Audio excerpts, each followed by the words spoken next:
सो इस वीडियो में मैंने एक ही एनिमेशन सिखाया जो डिकोडिंग मार्टी ने अपने लेटेस्ट वीडियो में यूज़ किया था। सो चलो सीखते हैं।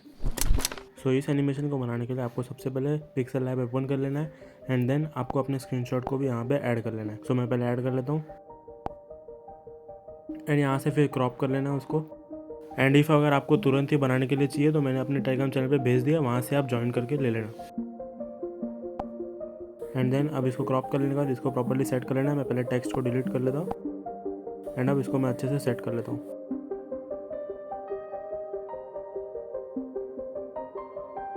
इतना कर लेने के बाद अब मैं यहाँ पे थर्ड ऑप्शन पे आ जाऊँगा एंड यहाँ से स्ट्रोक को सिलेक्ट करके इसके स्ट्रोक को ऑन कर लूँगा। ऑन कर लेने के बाद मैं यहाँ से ब्लू कलर को सिलेक्ट कर लूँगा एंड स्ट्रोक की विड्थ को थोड़ा बढ़ा लूँगा। इतना कर लेने के बाद मैं यहाँ से फोर्थ ऑप्शन पे चले जाऊँगा एंड यहाँ से इसके बैकग्राउंड को ट्रांसपेरेंट करके इसे एक्सपोर्ट कर लूँगा। और ऐसे ही आपको हर एक इमेजेस के साथ करना है। सो अब मैंने अलाइट मोशन ऐप ओपन कर लिया एंड एक बैकग्राउंड ले लिया। अब चलो मैं एडिटिंग स्टार्ट करता हूँ। सो मैं पहले इसको जो अभी मैंने बनाया था उसे मैं ऐड कर लूँगा एंड देन इसको प्रॉपरली सेट करने के बाद मैं मूव एंड ट्रांसफॉर्म पर जाऊँगा एंड यहाँ से थर्ड वाले ऑप्शन को सिलेक्ट करके इसके साइज़ को एकदम छोटा कर दूँगा जब तक ये गायब नहीं होता। इतना कर लेने के बाद मैंने स्टार्ट में एक की फ्रेम दे दिया एंड अब मैं टाइमलाइन में थोड़ा आगे आ जाऊँगा एंड वापस जहाँ तक हमको साइज़ बड़ा करना है वहाँ तक साइज़ बड़ा कर लूँगा। तो इतना कर लेने के बाद अब मैं यहाँ पे ग्राफ पे जाऊँगा एंड ये वाला ग्राफ सिलेक्ट कर लूँगा। ये वाला सिलेक्ट कर लेता हूँ एंड देन अब हमारा ये वाला एनिमेशन तो बन चुका है। अब ऐसे ही हम लोग को बार बार बनाना पड़ेगा, लेकिन उससे पहले हमें इसको नीचे भी भेजना है। तो मैं मूव एंड ट्रांसफॉर्म पे जाऊँगा, एक की फ्रेम दूँगा एंड देन एक और लास्ट में आके इसे नीचे कर दूँगा एंड अब यहाँ पे भी एक ग्राफ दे दूँगा एंड अब देखोगे हमारा एनिमेशन रेडी हो चुका है इतना। अब ऐसे ही हमें हर एक को करना पड़ेगा। तो जहाँ पे हमारा फर्स्ट एनिमेशन एंड हो रहा है वहाँ पे हमें एक और फोटो ऐड करना होगा एंड इसी सेम प्रोसेस को बार बार हमें दोहराना पड़ेगा। सो चलो मैं इतना फटाफट कर लेता हूँ एंड देन आपको बताता हूँ कि हमें क्या क्या करना होगा आगे। एंड हाँ, इफ़ अगर आपने ये PNGs नहीं बनाए तो आप मेरे टेलीग्राम चैनल पे जाकर डाउनलोड कर लेना, मैंने वहाँ पे भेज दिए।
एंड अब मैंने सारे PNGs को अच्छे से सेट कर लिया है। मैं ऐसे भी ग्राफ दे देता हूँ एंड देन अब आप देखोगे कि हमारा एनिमेशन कुछ ऐसा हो चुका है। एंड अब बारी हमें इसमें YouTube का PNG ऐड करने का एंड देन उसे एनिमेट करने का। सो सबसे पहले मैं इसके टाइमलाइन को अच्छे से सेट कर लेता हूँ एंड देन अब मैं इसके जो बैकग्राउंड है उसके टाइमलाइन को बढ़ा लेता हूँ थोड़ा एंड उसके बाद अब मैं YouTube के PNG को ऐड कर लेता हूँ।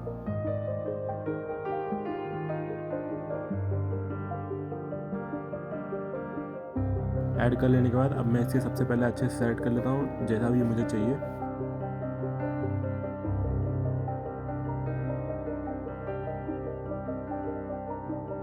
सो इसे सेट कर लेने के बाद अब मैं मूव एंड ट्रांसफर पे चले जाऊँगा एंड देन इसकी भी साइज़ को छोटा कर लेने के बाद एक की फ्रेम दे दूँगा एंड देन टाइमलाइन में थोड़ा आगे आके इसको भी बड़ा कर लूँगा।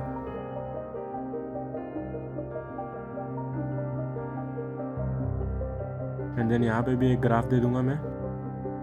ग्राफ देने के बाद अब मैं बैक आ जाऊँगा एंड देन इफेक्ट पे जाके इफेक्ट पे सर्च करूँगा रास्टर्ड एक्सट्रूड। रास्टर्ड एक्सट्रूड करके एक जो इफेक्ट आएगा उसे मैं ऐड कर लूँगा।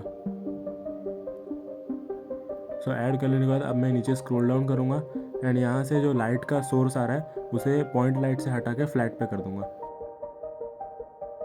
एंड देन अब मैं वापस ऊपर जाऊँगा और जो डेप्थ का ऑप्शन दिख रहा है उसे मैं 1 पे कर दूँगा एंड देन ओरिएंटेशन पे आकर एक्स एक्सिस पे रहकर मैं इसे एक की फ्रेम दूंगा एंड इसे लेफ़्ट साइड स्क्रॉल करता रहूँगा तब तक जब तक ये पूरा एक राउंड नहीं मार लेता।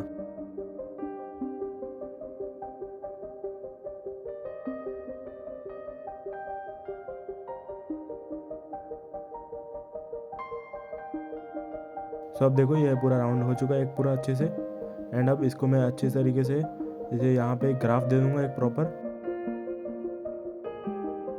एंड अब हमारा इतना एनिमेशन बन चुका है। एंड अब बारी है हमें इसको ऊपर भेजने के लिए। तो ऊपर भेजने के लिए मैं मूव एंड ट्रांसफर पे जाऊँगा एंड देन, लेकिन हमें याद रखना है कि हमें जब ऊपर समय ये छोटा भी हो रहा है इसका हाइट, तो हमें एक की फ्रेम देना है एंड इसको ऊपर लेके जाना है। एंड साथ ही साथ यहाँ पे पहले मैं ग्राफ दे देता हूँ एंड देन साथ ही साथ हमें इसको छोटा भी करना है, तो उसी पॉइंट्स के बीच में आने का है। एंड हमें ये थर्ड ऑप्शन पे जाके यहाँ पे एक की फ्रेम देना है एंड देन थोड़ा आगे आने के बाद इसके हाइट को छोटा कर देना है।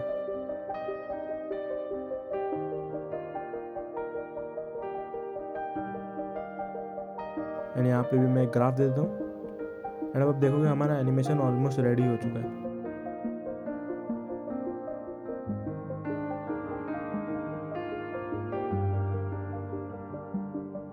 ये थोड़ा लेट आ रहा है तो इसके लिए मैं पहले इसके टाइमलाइन को ठीक कर लेता हूँ।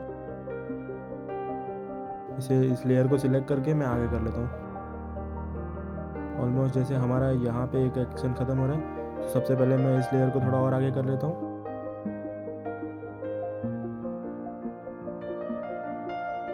एंड देन अब मैं यहाँ पे वो लेयर ख़त्म हो रहा है, यहीं पे ये लेयर चालू कर दूँगा। मेरा प्रॉपरली सेट हो चुका है इतना। अब मैं टेक्स्ट ऐड करना नहीं सिखा रहा हूँ बिकॉज टेक्स्ट ऐड करना तो ईजी है, वो तो कोई भी कर सकता है। सो आप देख सकते हो हमारा एनिमेशन रेडी हो चुका है।